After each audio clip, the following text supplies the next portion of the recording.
வணக்கம் ஸ்ரீகாந்த். நிலவரம் நிகழ்ச்சிக்காக உங்களுடன் இணைந்திருக்கின்றேன். ஐக்கிய நாடுகள் சபையிலே, குறிப்பாக இந்த மனித உரிமை பேரவையிலே இன்றைய தினம் மிகவும் முக்கியத்துவம் வாய்ந்ததாக அமைந்திருக்கின்றது. இலங்கையிலே 2015ஆம் ஆண்டிலே இலங்கை தொடர்பாக நிறைவேற்றப்பட்ட ஐக்கிய நாடுகள் சபை மனித உரிமை பேரவை தீர்மானம் தொடர்பாக அதில் ஏற்பட்டுள்ள முன்னேற்றங்கள், கரிசனைகள் தொடர்பாக ஐக்கிய நாடுகள் மனித உரிமை ஆணையாளர் இன்றைய தினம் அறிக்கையை சமர்ப்பிக்க இருக்கின்றார். ஜெனீவா நேரப்படி பிற்பகல் 3 மணிக்கு இந்த அறிக்கை சமர்ப்பிக்கப்பட இருக்கின்றது.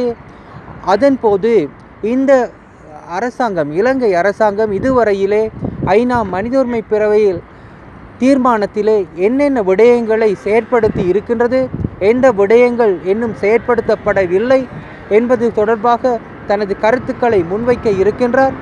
அது மட்டுமன்றி, இந்த ஜெனீவா பேரவை கூட்டத்தொடர் கடந்த மாதம் 26ஆம் தேதி ஆரம்பிப்பதற்கு முன்பாக ஐநா ஆணையாளர் விடுத்த அறிக்கையை நான் இங்கே சுட்டிக்காட்ட விரும்புகின்றேன். அதிலே அவர் குறிப்பிட்டிருந்தார், இலங்கை அரசாங்கம் அளித்த வாக்குறுதிகளை நிறைவேற்றுவதில் மிகவும் மெத்தன போக்குடன் நடந்து கொண்டிருக்கின்றது. ஆகவே இலங்கை விடயத்திலே உலகளாவிய நியாயாதிக்கத்தை நிலைநிறுத்துவது பற்றி சர்வதேச நாடுகள் ஆராய வேண்டும் என்ற விடயத்தை குறிப்பிட்டிருந்தார்.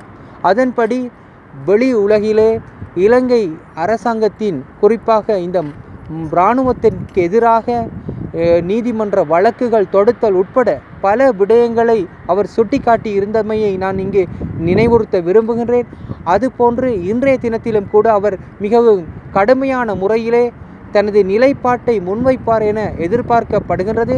சர்வதேச தரப்பினர் மத்தியிலே அவர்களுடைய பொறுமை தற்போது மிகவும் குறைவடைந்து வருகின்றதை காண முடிகின்றது. அவர்களுடைய அறிக்கைகளிலே, உரைகளிலே மிகுந்த கரிசனை வெளிப்படுத்தப்படுகின்றது. இலங்கை கிடைத்த வாய்ப்பை நழுவ விட்டு கொண்டு இருக்கின்றது என்பதாகத்தான் அவருடைய கரிசனை அமைந்திருக்கின்றது. அந்த வகையிலே இன்றைய இந்த அறிக்கை மிகவும் முக்கியமாக, உன்னிப்பாக அவதானிக்கப்படுகின்றது. நேற்றைய தினம் கூட நான் பக்க நிகழ்வொன்றிலே கலந்து கொண்டேன். அதன்போது இலங்கை தொடர்பாக 2 பக்க நிகழ்வுகள் இடம்பெற்றன. ஒன்று, முஸ்லீம்கள் இலங்கை முஸ்லீம்களின் நிலைவரம் தொடர்பாக மிகவும் கடுமையான கரிசனைகளை வெளிப்படுத்தி இருக்கின்றார்கள், கண்டனங்களை தெரிவித்திருக்கின்றார்கள். இதுவரையிலே தமிழர்கள் தான் நியாயம் கேட்டு இங்கே வந்து கொண்டிருந்தார்கள். இப்போது முஸ்லீம்களும் கூட படையெடுக்க தொடங்கி இருக்கிறார்கள். ஜெனீவாவில் உள்ள முஸ்லீம்கள் மட்டுமன்றி சர்வதேச முஸ்லீம்கள், இலங்கை முஸ்லீம்கள் என பல தரப்பினரும் இங்கே வந்து முகாமிட்டு அவர்களுடைய கரிசனைகளை வெளிப்படுத்தி ஒரு காணொளியையும், கண்டி கலவர காணொளியையும் அவர்கள் அங்கே திரையிட்டிருந்தார்கள். மிகவும் காரசாரமாக அந்த கருத்துக்கள் அமைந்திருந்தன.